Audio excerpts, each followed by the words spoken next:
Welcome back to the morning show here on Arise News. There's no doubt that Nigeria has keyed into the fourth industrial revolution that's taking full advantage of technology and innovation. Our guest today is smack in the middle of the revolution with his company, eWorker.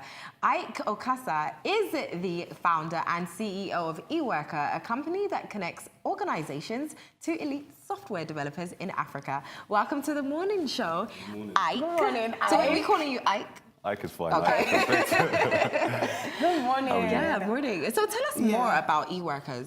Okay, so eWorker is a startup, and what we do is connect companies all over the globe and locally to elite software developers in Africa. Right. So, I mean, like, why do you think it's taking Nigeria this long to actually? I mean, I'm glad we're catching up. You know, we have so many tech hubs now. A lot of people are like software developers, all of that. But it seems like it's like a fresh wave now. It's not something we saw 10, 15 years ago.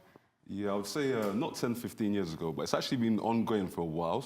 So even before I moved back to Nigeria 2 years ago, I was already following the tech space in Nigeria from the UK for over 3 years. So it's actually a lot more advanced than we think, but it's probably now it's getting a lot more news than before. Yeah. How would you describe the evolution of that industry, of that space? Well, it's growing at a rapid pace. There's some amazing young people I've met here in Nigeria that are building some amazing solutions, solving many local problems using technology here in Africa. So it's a space that's needed. And how would you say the software developers that are actually being able to learn all these things are helping change the way startups are also working and even booming? Because we're seeing so many new startups every day. There's a new startup. How would you say software developers are impacting that space? Okay, so I'll say software developers and CTOs are impacting that space greatly. For example, you have so many companies within the fintech financial space here, because there's such a large number of people that are unbanked in Nigeria. So you have many startups solving like those Piggy kind Bank. of problems. Yeah, so you have Piggy Bank, you have Paga, you have Flutterwave, Paystack, and they're solving some very unique problems. Yeah, that's very true. So how has it been though? You moved from the UK, like a lot of us, to Nigeria to solve a problem. Yes. So what would you say some of your main challenges are, besides power, electricity? Because we all know that's like the first one. But in the tech world, what would you say was one of the challenges you face? I'd say, for me personally, just understanding Nigeria, how it works, was a little challenging initially, but after a while, it's sort of become home. And in terms of the tech space, I've actually learned so much being here. Because it's funny, because coming from the UK, you'll think that we're way ahead. And in some respects we are, but technology is an even playing field, if you like.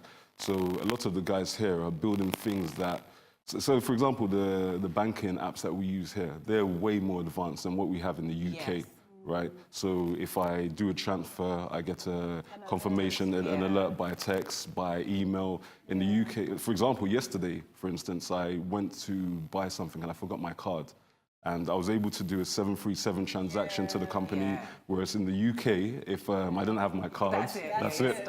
That's it. Talked about that. I like what you said about the level playing field in technology, because the guy from Paystack, said the same thing. He said the same thing. He's like, the same Google you open and you try to search for something is the same Google they use in America, the same Google they use in Japan. Might be a bit faster, but shitty. but that's all. It really is the same thing. And also, you have a laptop, they have a laptop. They have a laptop, you have a phone, they have a phone as well. But so you train the software developers, right? Yeah, so eWork has a free e-learning platform where we teach software developers or aspiring software developers how to code for free. Right. So you can go on there. We've put together 8 different curriculums from games development, app development, a number of different full stack development and a number of other languages.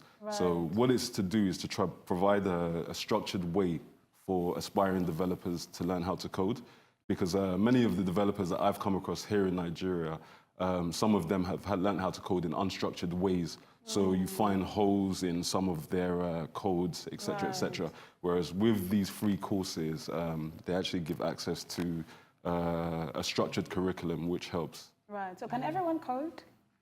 Pretty much. I mean, Do if you think so? yeah, it's not that difficult. Are you sure? It just sounds so Coding foreign. Coding sounds hard. Then they say it's like learning a new language. So even if you were to learn a new language, it would sound very foreign to you. So everybody has the capacity. Exactly. Initially it would, Yeah, but then as time goes on, you get used to it. You become more familiar, and Yeah, you but it just pick it up. sounds. We should actually learn. I actually should. thought about What's the easiest thing to learn to code? It depends. You can start with something like Scratch, you know, but. So what would that be creating? Or you could, or websites. Websites are probably the easiest things to code. Yeah, So this you could learn template. HTML, CSS. Okay. HTML. We learned that in school. Okay. Yeah, exactly. So know that's. that. I don't remember anything about it, but I know I learned HTML. Yeah, So okay. that's So, some so let's talk starting about points. your developers who have graduated. What are some key initiatives put in place to support them even after they leave eWorkers? Okay, awesome question. So after they complete our training programs, we try to put them into internships and apprenticeships with companies for them to get that invaluable work experience that is needed. I think even with the number of organizations doing courses, like for instance, Lagos State is doing very, very well in terms of their Code Lagos initiative. So they have a program where they're trying to develop over 1 million software developers.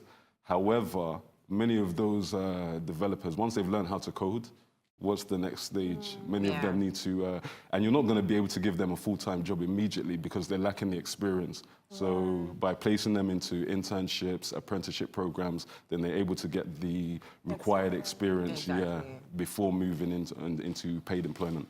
That's amazing. That's really cool. And what do you think about women in tech as well? Do you have a lot of women? Do you have an influx of women? We do. I feel like you came eWorkers? prepared. You came prepared for that question. I feel like you came prepared for that question. We do. Well, I didn't, to be honest with you, but we do have a lot of women in tech. And it's funny now because I've recently had a company that's gotten in touch with us, a bank, and they're specifically looking for female coders. So it's a very, very good thing. It's kind of positive discrimination on one side, but it's needed. It's needed. It's to needed. tip the balance, Exactly. To make sure it's So balanced. I think it's a good thing. I It's don't think amazing. it's discrimination. No, I don't think so. No, in the UK, you would probably call it Inclusion. positive discrimination. Right. But, That's a new one. It's another way of saying Positive, inclusion. Yeah. But like I think it's positive. I think it's very, very positive. So what do you see the future of tech being in Nigeria? I think it's growing rapidly. I think it's going to be such an evolving space.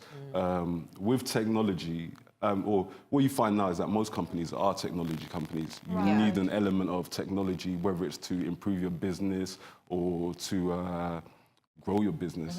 So I think tech is going to revolutionize the employment space in Africa. Yeah, because if we actually miss out on this revolution, it's not going to be a funny one because we've missed out on so many other revolutions. Like we're always lagging behind. But in this one, it seems that there's a lot of potential for us to actually, because we have the numbers, we have the human weight behind it. There's a lot of people that can actually learn how to code, which is very important.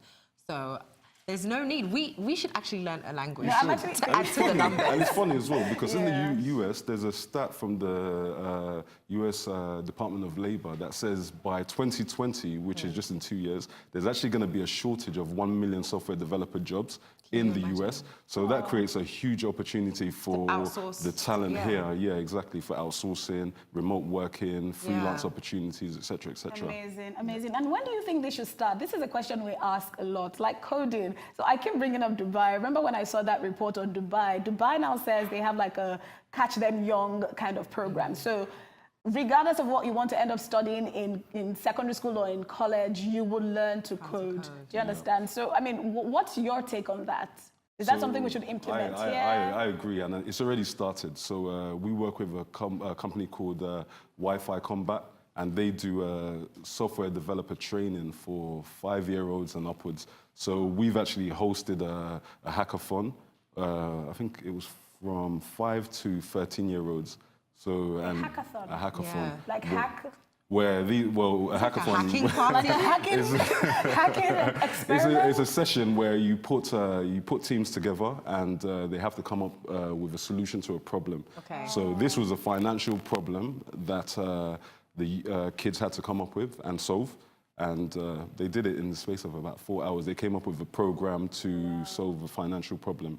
And these are 5-year-olds. Yeah. You know? So yeah, we should definitely So I do think it. it's definitely good to start them early. Yeah. Yeah. Definitely good to start them early. And I think more and more parents are realizing the positive impact of technology and coding. So Yeah, well, so that's something to add to my list because my children have to know how to ride a horse, play the musical instruments. So now I guess they have to know how to code. Code as well. Yeah. Yeah, it's important to their future. It is. Thank you. Yeah, thank you.